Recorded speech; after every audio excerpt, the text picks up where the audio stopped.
저는 며느리가 만든 김치찌개를 보며 울었습니다. 아니, 정확히는 그 살뜰함 뒤에 숨겨진 며느리의 두 얼굴을 알고 난 뒤였죠.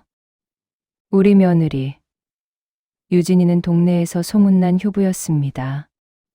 시부모님 모시고 사는 것도 모자라 매일 아침 식사 챙기고 명절 음식은 혼자 다 준비했죠.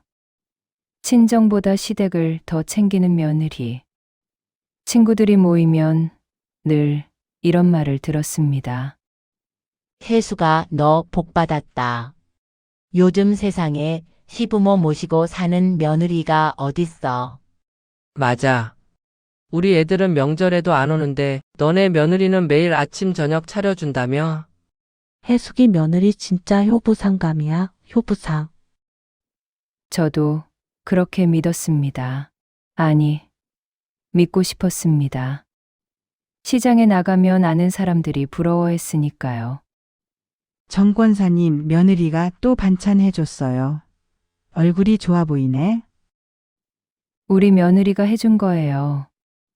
손맛이 얼마나 좋은지. 그렇게 대답할 때마다 어깨가 으쓱했습니다. 하지만 늘 마음 한켠이 이상했습니다. 유진이가 지어주는 미소는 언제나 완벽했는데 그 미소 뒤에서 느껴지는 설명할 수 없는 냉기 같은 것. 반찬을 내올 때마다 제 눈을 똑바로 보지 않는 것. 제가 말을 걸면 한 박자 늦게 대답하는 것. 어머님, 오늘 저녁은 뭐 드시고 싶으세요? 그 물음에는 진심이 담겨 있지 않았습니다. 마치 대본을 읽는 것처럼, 정해진 대사를 하는 것처럼.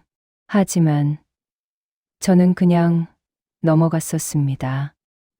그래, 요즘 세상에 이런 며느리가 어딨겠어. 내가 예민한 거겠지. 교회 권사님들이 말했습니다. 정 권사 며느리 교육 어떻게 시켰어? 우리 며느리는 명절에도 투덜대는데. 아유, 교육은 무슨요. 원래 착한 애죠 뭐. 겉으로는 그렇게 대답했지만 속으로는 묘하게 불안했습니다. 왜 이렇게 완벽할까? 왜 한 번도 짜증을 내지 않을까? 사람이 어떻게 항상 웃기만 할까? 그날도 평범한 오후였습니다. 유진이는 장을 보러 나갔고 저는 거실 소파에 앉아 손주 사진을 보려고 유진이 핸드폰을 집어 들었습니다. 비밀번호는 알고 있었으니까요. 손주 생일이었죠. 사진첩을 열렸는데 실수로 다른 것을 눌렀습니다. SNS 계정이었습니다. 그리고 그 순간 제 세상이 무너졌습니다. 화면에 뜬 프로필 사진. 며느리 유진이의 얼굴이었지만 닉네임은 달랐습니다. 고난과 역경의 10월드 생존 일기. 저는 손이 떨렸습니다. 뭔가 잘못된 예감이 들었지만 손가락은 이미 화면을 위로 올리고 있었습니다. 첫 번째 게시물. 오늘의 시어머니 레전드 발언. 그 속엔 제 사진이 있었습니다. 부엌에서 반찬 투정하는 제 모습을 유진이가 몰래 찍은 것이었습니다. 이 김치 왜 이렇게 짜? 요즘 젊은 사람들 제대로 된 김치를 먹어봤어야 알지, 에휴. 제가 했던 말이었습니다. 이 글의 좋아요는 2만 개, 댓글은 수백 개였습니다. 크크크크 이런 시월드 진짜 있다니. 저희 시어머니도 똑같아요, 유유. 며느리 고생이 이만저만이 아니네요. 저는 숨이 막혔습니다. 화면을 계속 올렸습니다. 글은 끝이 없었습니다. 시어머니가 또 친정 욕했다. 명절 음식 10가지 혼자 만드는 며느리의 하루. 시댁살이 5년 차 아직도 적응 안 됨. 제 일상 하나하나가 조롱거리가 되어 있었습니다. 더 충격적인 건 그 사진 속 제 표정들이었습니다. 일부러 우스꽝스럽게 찍은 각도들. 제가 하품하는 모습, 졸고 있는 모습, 음식 먹다가 흘린 모습까지. 며느리는 저를 관찰하고 있었습니다. 매일, 매 순간, 웃음거리로 만들기 위해 말이죠. 어머님, 제가 반찬 더 만들어 드릴게요. 그 다정한 목소리 뒤에서 유진이는 핸드폰을 켜고 있었던 겁니다. 저는 핸드폰을 놓을 수가 없었습니다. 손가락이 저절로 움직이며 계속 화면을 올렸습니다. 그리고 어느 글에서 저는 완전히 얼어붙었습니다. 댓글창에 며느리가 쓴 답글이 보였습니다. 언니, 진짜요? 저도 이거로 돈 벌 수 있을까요? 당연하죠. 저 이거로 이번 달 광고 수익만 300 넘게 들어왔어요. 크크 쉿 비밀. 돈을 번다고요? 저를 찍어서 조롱해서 돈을 번다고요? 저는 그 글을 몇 번이고 다시 읽었습니다. 믿고 싶지 않았지만 분명히 적혀 있었습니다. 며느리는 저를 돈벌이 수단으로 쓰고 있었던 겁니다. 연결된 링크를 눌렀습니다. 그곳엔 더 충격적인 문구가 적혀 있었습니다. 시월드 생존 전자책 판매 중 19,900원. 시어머니 은근히 괴롭히는 방법 50가지. 시댁에서 살아남기 노하우 대방출. 헬조선보다 더 끔찍한 헬시댁. 구매자 후기만 500개가 넘었습니다. 이 책 보고 진짜 통쾌했어요. 저도 이 방법 써먹고 있어요. 크크. 작가님 시어머니한테 복수하세요. 저도 모르게 계산기를 두드렸습니다. 한 권에 2만 원, 판매량 500권이면 1000만 원입니다. 며느리는 저를 팔아서 돈을 번 겁니다. 더 찾아보니 광고 수익도 있었습니다.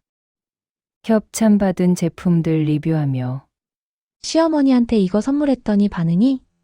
하는 식의 콘텐츠들. 내 일상이 며느리의 돈벌이였구나. 저는 그 자리에 주저앉고 말았습니다. 그날 저녁 유진이가 돌아왔습니다. 어머님 저 왔어요. 오늘 장 보면서 어머님 좋아하시는 과일 샀어요. 평소와 똑같은 목소리. 평소와 똑같은 미소. 하지만 제 눈엔 이제 그 미소가 달리 보였습니다. 오늘은 또 뭘 찍을 생각이지? 불안한 마음을 안고 밥상을 차렸습니다. 반찬을 하나하나 올리면서 손이 떨렸습니다. 어머님 오늘 나물 정말 맛있어요. 레시피 좀 알려주세요.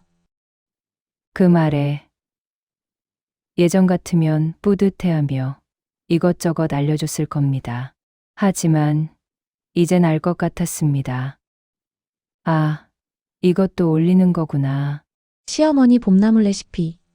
애미야 짜다 하더니 어머님 거는 더 짠데요?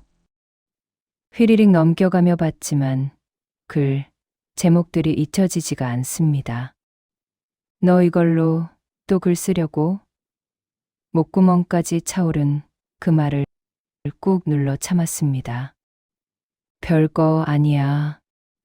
그냥 된장에 참기름 넣으면 돼. 저는 짧게 대답하고 방으로 들어갔습니다. 그날 밤 잠이 오지 않았습니다. 천장을 보며 생각했습니다. 내가 이 집에서 뭐였을까? 30년을 며느리로 살며 시어머니 모시고 이제 내가 시어머니가 돼서 며느리를 잘 대해주려 애썼는데 결국 저는 웃음거리였던 겁니다. 구독자, 17만 명의 조롱거리. 돈벌이 수단. 그게 제 정체였습니다. 밤에 잠 한숨 자지 못했습니다. 결국 다음 날 아침, 저는 아들을 불렀습니다. 며느리가 손주 등교시키러 나간 사이, 둘이서만 이야기를 나눴습니다. 준호야, 엄마가 할 말이 있어.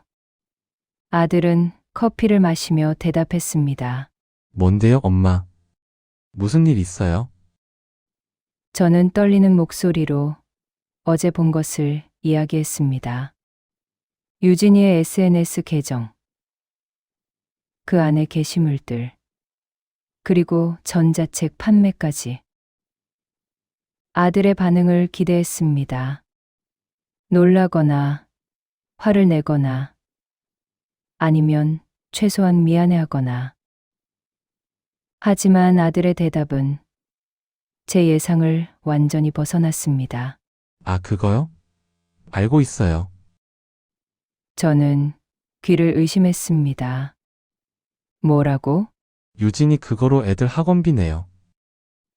SNS로 돈 좀 버는 거 요즘 다들 그러잖아요. 그냥 넘어가요, 엄마.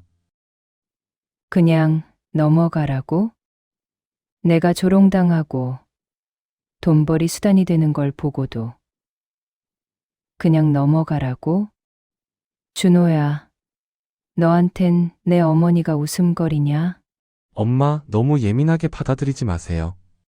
유진이가 아기가 있어서 그런 거 아니에요. 그냥 콘텐츠일 뿐이에요.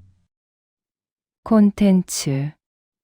제 아들이 제게 한 말은 그 한 단어로 정리됐습니다.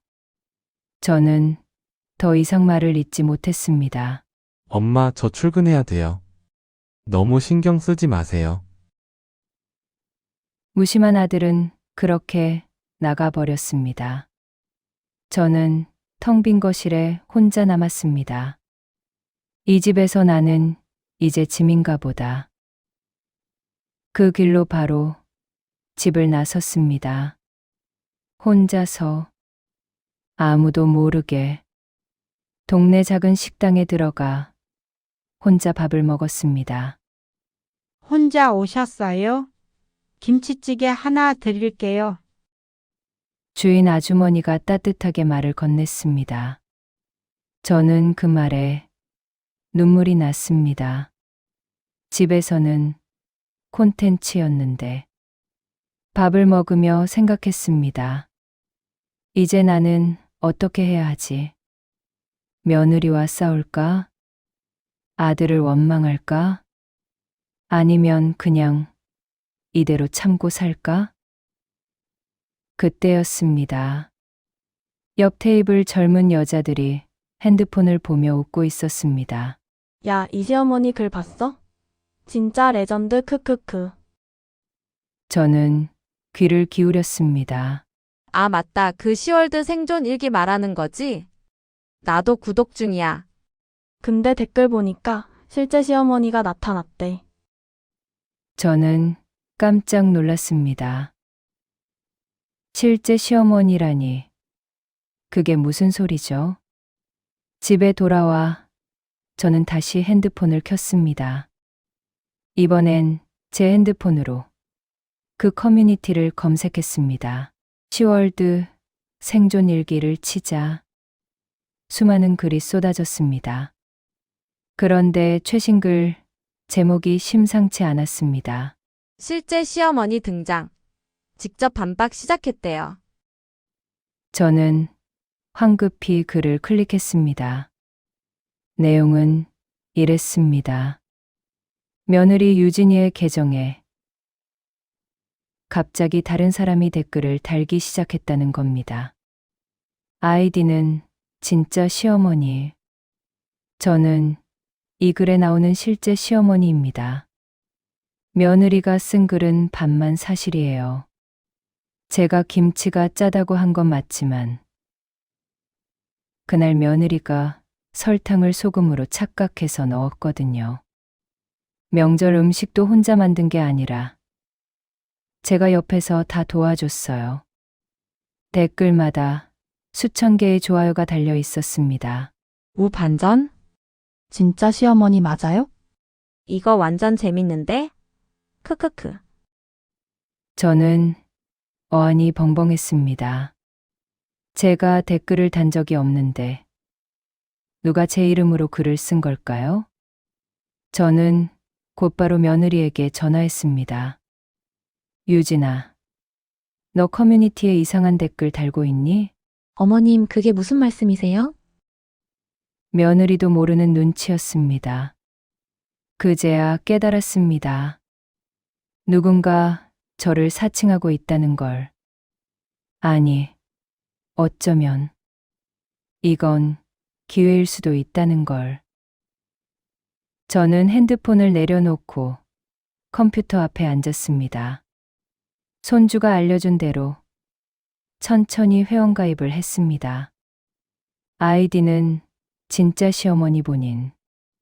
프로필 사진은 제 얼굴로 했어요. 그리고 첫 게시물을 작성했습니다. 안녕하세요. 시월드 생존 일기의 실제 시어머니입니다. 며느리가 쓴 글들, 반은 맞고 반은 틀렸어요.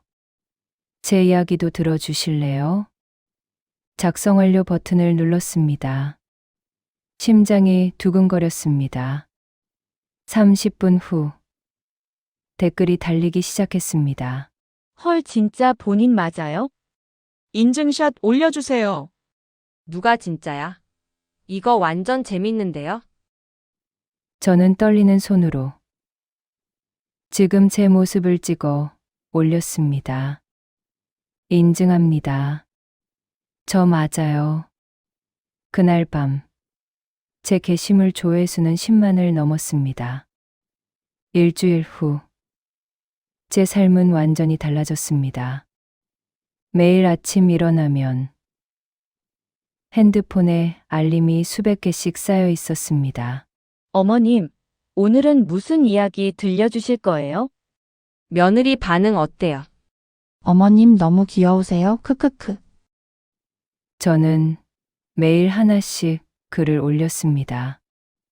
오늘의 반찬, 며느리가 좋아하는 된장찌개.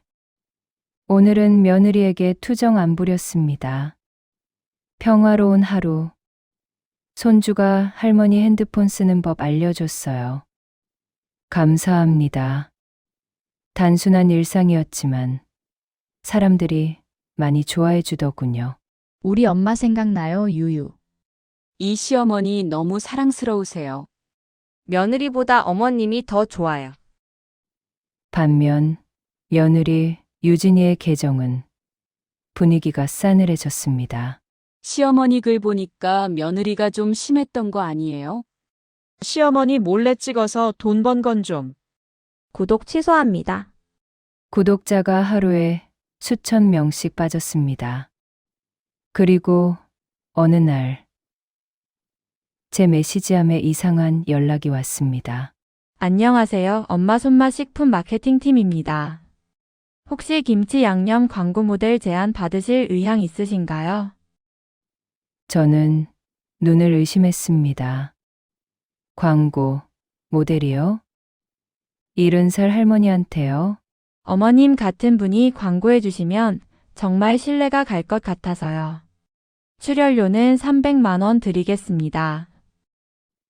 나 괜찮은 거겠지?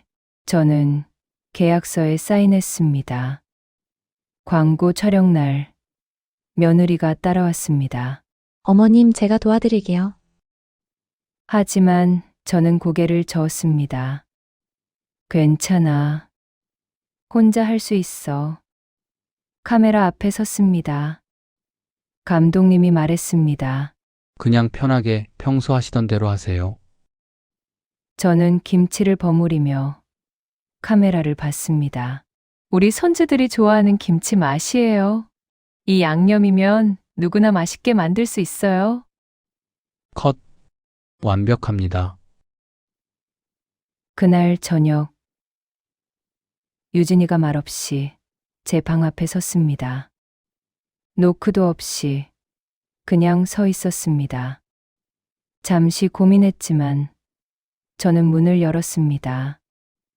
뭐, 할 말 있니? 며느리는 입술을 깨물었습니다. 어머님, 이제 그만하시면 안 돼요? 저는 고개를 갸웃했습니다. 뭘 그만하라는 거니? SNS요. 어머님이 그렇게 하시니까 제 구독자들이 다 떠나가요. 제발 그만해주세요. 저는 잠시 침묵했습니다. 그리고 조용히 대답했습니다. 유진아, 너도 그만뒀니? 며느리는 대답하지 못했습니다. 그리고 며느리는 며칠 동안 말이 없었습니다. 식탁에서도 거실에서도 저와 눈을 마주치지 않았습니다. 그러던 어느 날 밤, 유진이가 제 방문을 두드렸습니다. 어머님, 들어가도 될까요? 저는 침대에 앉아 있었습니다. 들어와. 며느리는 방 안으로 들어와 제 앞에 앉았습니다. 얼굴이 많이 수척해져 있었습니다. 어머님, 죄송해요. 고개를 숙인 며느리의 목소리는 떨리고 있었습니다. 제가 너무 심했어요. 어머님을 그렇게 이용한 것도 몰래 찍은 것도 다 잘못이었어요. 저는 며느리를 가만히 바라봤습니다. 눈물을 흘리는 며느리를 보니 이웃 마음만 든 건 아니었습니다. 이 아이도 어쩌면 힘들었을 거라는 생각이 들었으니까요. 유진아, 너 왜 그랬니? 며느리는 손으로 얼굴을 가렸습니다. 처음엔 그냥 친구들한테 푸념하고 싶었어요. 시댁살이가 힘들다고. 근데 사람들이 공감해주고 좋아요를 눌러주니까 자꾸 올리게 됐어요. 그러다 돈이 되니까 멈출 수가 없었어요. 애들 학원비, 생활비 다 부족했거든요. 저는 한숨을 쉬었습니다. 그래서 나를 팔았구나. 죄송해요. 잠시 침묵이 흘렀습니다. 저는 천천히 입을 열었습니다. 유진아, 나한테 미안하다고 하기 전에 내 자신한테 먼저 미안하다고 해. 며느리가 고개를 들었습니다. 내가 힘들면 나한테 말했어야지. 왜 혼자 끙끙 앓으면서 SNS에 올렸니? 어머님이 무서웠어요. 혹시 제가 힘들다고 하면 며느리 자격 없다고 할까 봐. 저는 며느리의 손을 잡았습니다. 차가웠습니다. 유진아, 나도 며느리였어. 30년 전에 너처럼 힘들었어. 며느리가 눈을 크게 떴습니다. 그때 내 시어머니는 나한테 이렇게 말씀하셨어. 참고 살아라. 여자는 원래 그런 거다. 그 말이 너무 싫었어. 그래서 나는 내 며느리한테는 그런 말 안 하려고 했는데 그게 오히려 너를 더 힘들게 한 것 같구나. 며느리는 울음을 터뜨렸습니다. 어머님. 저는 며느리를 안아줬습니다. 이제 그만 울어. 우리 이제부터 잘하면 되지. 며느리는 제 품에서 한참을 울었습니다. 그리고 물었습니다. 어머님, 그럼 SNS는 어떻게 하실 거예요? 저는 미소 지었습니다. 나는 계속 할 거야. 근데 이제는 복수가 아니라 내 이야기를 하려고. 며느리가 고개를 끄덕였습니다. 저도 이제 그만할게요. 그래. 그게 좋겠다. 그날 밤, 며느리는 자신의 계정을 폐쇄했습니다. 마지막 게시물은 이랬습니다. 시어머니께 진심으로 사과드립니다. 그리고 구독자 여러분 그동안 감사했습니다. 댓글엔 비난도 있었지만 응원도 있었습니다. 잘못 인정하는 거 멋있어요. 시어머니랑 화해하셨다니 다행이에요.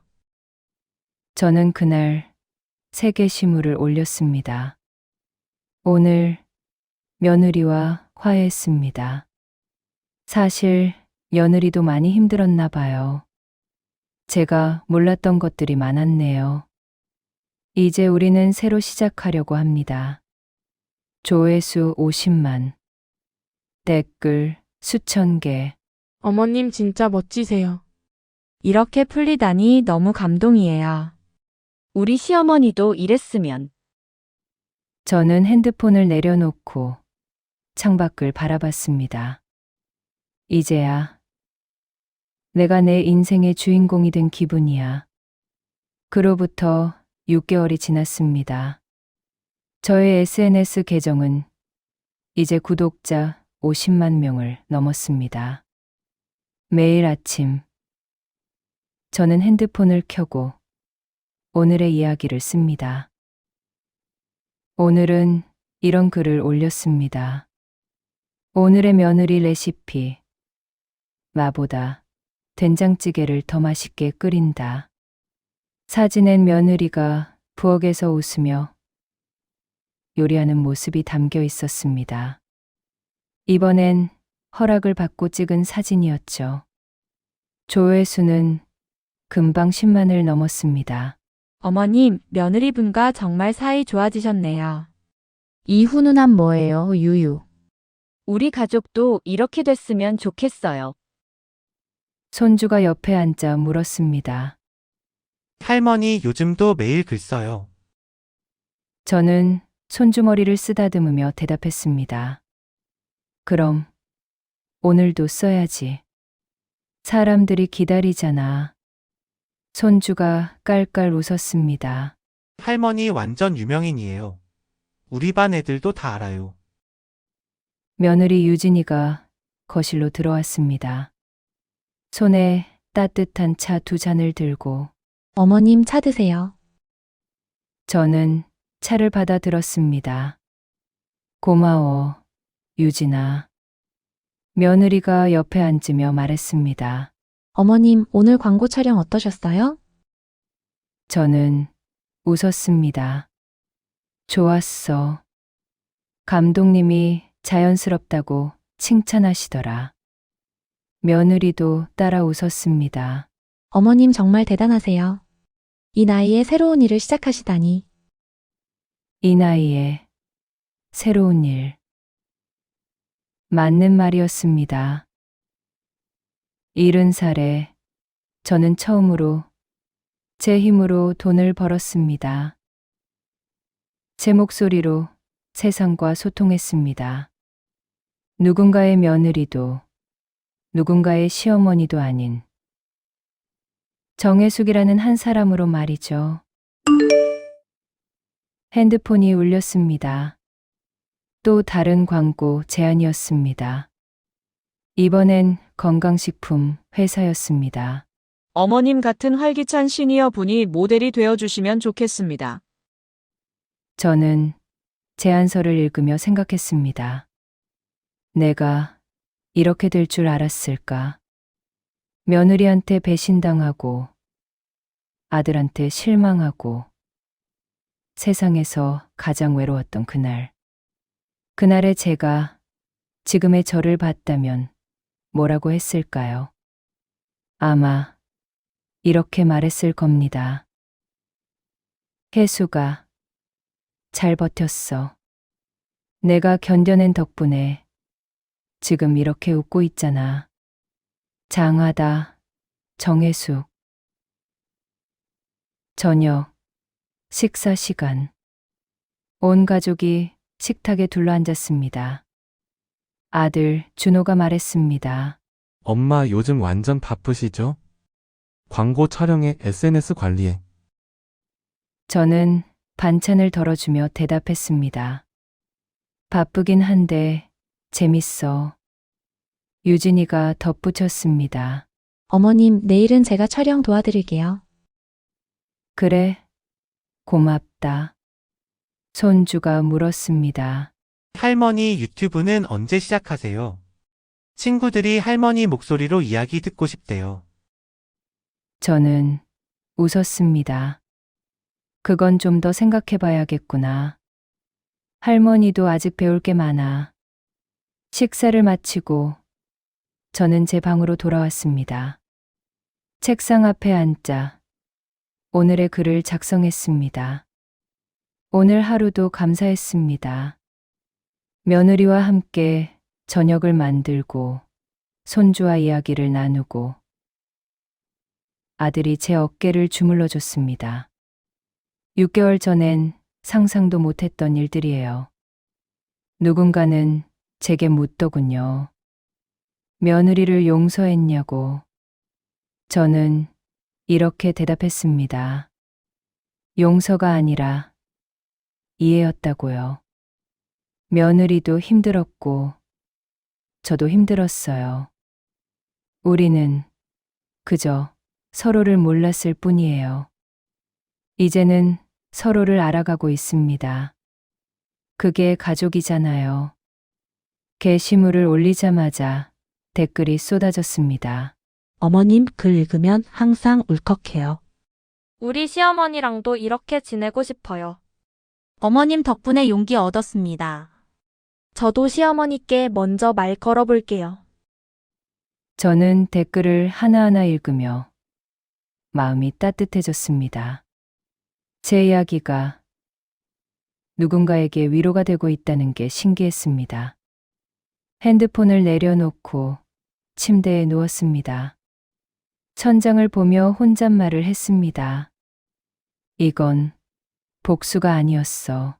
이건 나를 찾는 과정이었어. 며느리를 용서하려고 시작한 게 아니었습니다. 세상에 인정받으려고 시작한 것도 아니었습니다. 그저 제 목소리를 내고 싶었을 뿐이었습니다. 70년을 살면서 누군가의 딸로, 누군가의 아내로, 누군가의 엄마로, 누군가의 시어머니로만 살았던 제가 처음으로 나 정혜숙으로 살고 싶었던 것뿐이었습니다. 그리고 지금 저는 그렇게 살고 있습니다. 내일 아침에도 저는 핸드폰을 켤 겁니다. 그리고 또 오늘의 이야기를 쓸 겁니다. 며느리와 나눈 대화, 손주와 함께한 시간, 제가 느낀 소소한 행복들을. 그게 누군가에게는 위로가 되고, 누군가에게는 용기가 되고, 누군가에게는 공감이 될 거라는 걸 알기에 저는 오늘도 내일도 제 이야기를 쓸 겁니다. 정혜숙이라는 한 사람의 이야기를 말입니다. 창밖으로 달빛이 들어왔습니다. 고요한 밤. 하지만 제 마음속엔 따뜻한 불빛이 켜져 있었습니다. 이제 또 다시 새로운 출발이다. 그렇게 생각하며 저는 잠을 청했습니다. 내일이 기대되는 행복한 밤입니다. 오늘 이야기가 좋으셨다면 주인공에게 따뜻한 한마디 남겨주세요. 더불어 구독과 좋아요를 누르시면 주름이 펴지고 흰머리가 검어지며 손주에게 먼저 전화가 올 겁니다. 물론 농담이지만 그래도 잠시나마 웃으셨다면 그걸로 충분합니다. 시청해주셔서 감사합니다.